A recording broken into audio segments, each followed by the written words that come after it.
Hello and welcome back to In Conversation with Zoe, with me, Zoe.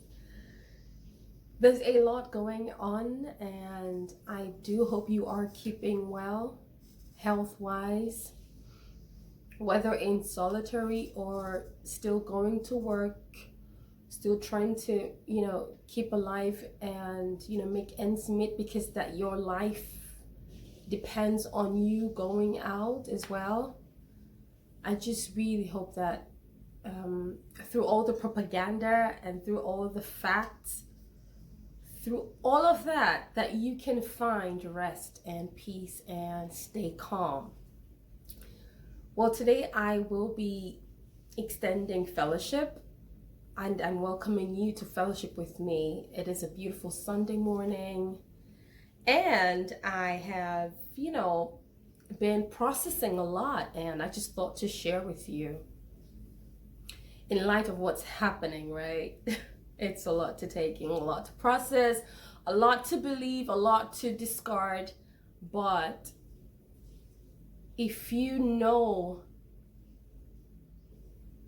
this thing I'm about to share with you, if you can get acquainted with it more, then things will be better for you. I want to share with you in today's fellowship the simple 5-letter word called faith. What is faith? I know the Bible says faith is a substance of things hoped for and the evidence of things that are not seen.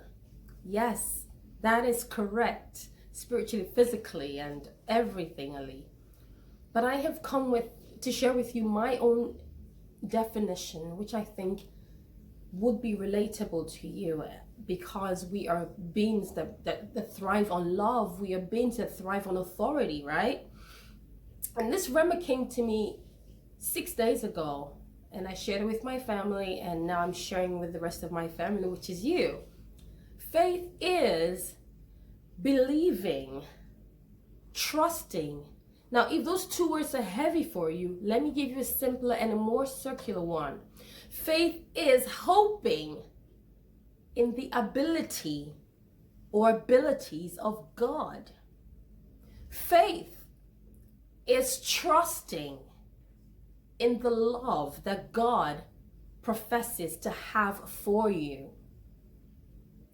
Those two definitions, you can bring them together, marry them together, and it comes in as faith is believing in God's ability to protect you, to keep you, and to do all that He says in His word that He's going to do for you, with you, and in you.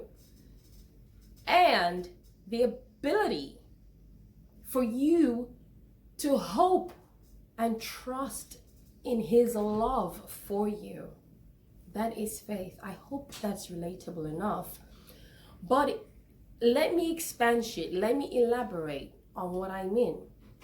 So there is the virus. That is the fact, right? And then there is something a bigger virus, which is called fear. Fear is a bigger virus that we deal with every day through relationships, through insecurities, through life, through poverty, through lifestyle, through everything. Fear. There's so many fashions of fear, so many faces of fear. It comes in form of insecurity. It comes in form of whatever, health fact.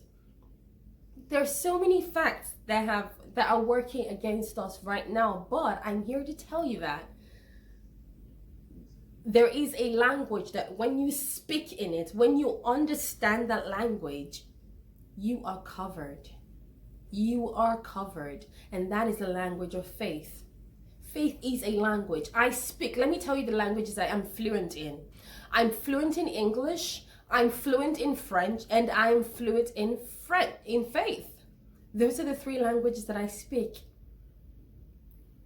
There is a song that says, I know who I believe because He's able to deliver and keep up with His promises for me. There's so much I want to tell you, but I'm just going to make it really short because no one likes to go for a long fellowship meeting, right? So Let me just be honest with you. So there is faith, remember? That is the promise of God. That is you hoping and trusting in God's love for you. That is you aligning with the promises of God. There is a fact which says there is a virus that is killing in massive proportions, right? It is a pandemic. It's gone beyond an epidemic, because an epidemic is just situated for a particular population. But now it's a pandemic because it's a global phenomenon, which is sad. But there is the language of faith that can keep you through that storm. If you can hope in the love of God, trust in his promises and love for you. Let me give you, so it's just like when you take Panadol, paracetamol, and your mom, you just have this innate feeling and knowing that if you take Panadol, if you're having a headache, it's going to subside it, it's going to press it down, it's going to help you.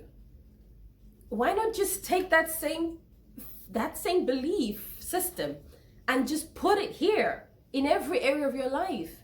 That is what faith is about. It doesn't have to be, ooh, it's biblical, so it's big, ooh. No, these simple practices is what expands your faith. And this is what I've done over the years to expand my faith, to expand my horizon as a Christian, as a believer of God, a follower of Christ.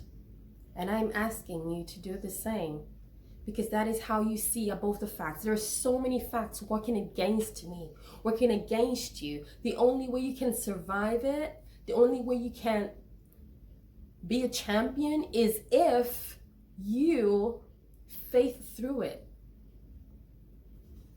I do hope that this blesses you. Thank you so much for listening. Yeah.